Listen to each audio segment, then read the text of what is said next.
जनाब बाबू सिंह कुशवाहा साहब की जन अधिकार पार्टी से, बहुजन मुक्ति पार्टी वामन मिश्राम साहब से और कश्यप और भिंड समाज के जो बड़े बड़े नेता हैं उनकी पार्टी से हमारा गठजोड़ हुआ है, अलायंस हुआ है और हमने भागीदारी परिवर्तन मोर्चा बनाया है और उसमें फैसला लिया गया कि उत्तर प्रदेश की जनता इस भागीदारी परिवर्तन मोर्चा को अपने वोट से और अपने आशीर्वाद से सत्ता देती है, तो हमने फैसला किया कि बाबू सिंह कुशवाहा साहब जो इस मोर्चा के कन्वीनर हैं उनको पहले 2.5 साल के लिए मुख्यमंत्री बनाया जाएगा और दूसरे 2.5 साल के लिए एक दलित समाज से हमारे भाई को मुख्यमंत्री बनाया जाएगा।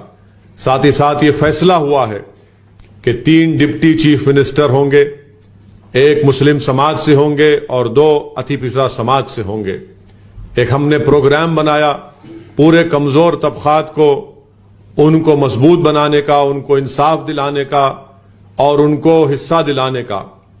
मेरे अजीज दोस्तों और बुजुर्गों, मजलिस जब हिस्सेदारी की बात करती है तो हमारा मानना यह है कि हमको ना सिर्फ विकास में हिस्सा मिले बल्कि हमको शिक्षा में हिस्सा मिले, हमको ठेकेदारी में हिस्सा मिले, हमको हर चीज में, जिंदगी के हर शोबे जात में हमको हमारी कमजोरों को हिस्सा मिले।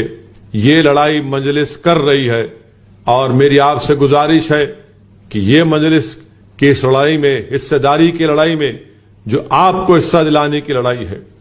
आपने पिछले 50 साल से मुख्तलिफ सियासी पार्टियों को आपने वोट दिया, मगर आपको क्या मिला? कमजोरों को क्या मिला? पिछड़े समाज को क्या हासिल हुआ?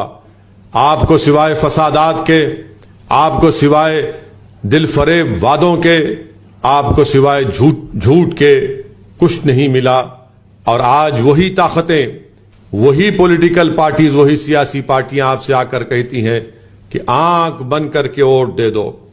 मैं आपसे पूछना चाह रहा हूं, ये आंख बंद करके वोट देने का मतलब क्या है?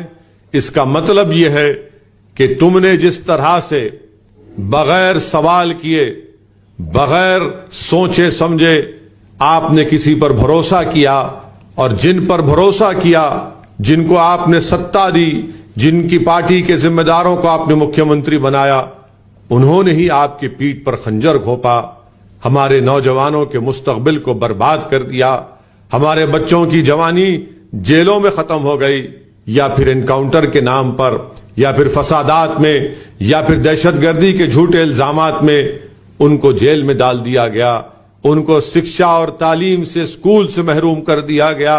अगर वो पढ़ लिख भी लिए तो उनको रोजगार या नौकरी नहीं मिलती है। मेरे अजीज दोस्तों और बुजुर्गों, मेरी आपसे गुजारिश है कि मजलिस के हिस्सेदारी की लड़ाई में आप ताउन, आपका साथ बेहद जरूरी है। मैंने बार बार कहा कि मैं यहां पर इसलिए नहीं आया उत्तर प्रदेश को कि अपनी मकबूलियत में, अपनी अना की तस्कीन के लिए नहीं आया हूं।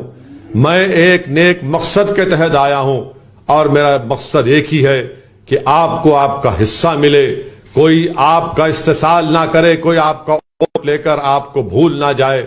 आज मजलिस सियासत में उत्तर प्रदेश में मैदान में है, इसीलिए आप देख रहे हैं कि सबके पेट में दर्द हो रहा है। मनगढ़ंत किस्म के इल्जामात लगाए जाते हैं कि मजलिस के खड़े होने से वोट डिवाइड होगा। मैं उन लोगों से पूछना चाहता हूं, बताओ 2014 में क्या मजलिस ने इलेक्शन में हिस्सा लिया था? क्यों अखिलेश यादव की सरकार हार गई मोदी के खिलाफ? 2017 में हम तो मुट्ठी भर सीटों पर लड़े, 400 से ज्यादा विधानसभा की सीटें उत्तर प्रदेश में है, तो कैसे समाजवादी, बीएसपी और कांग्रेस हार गए?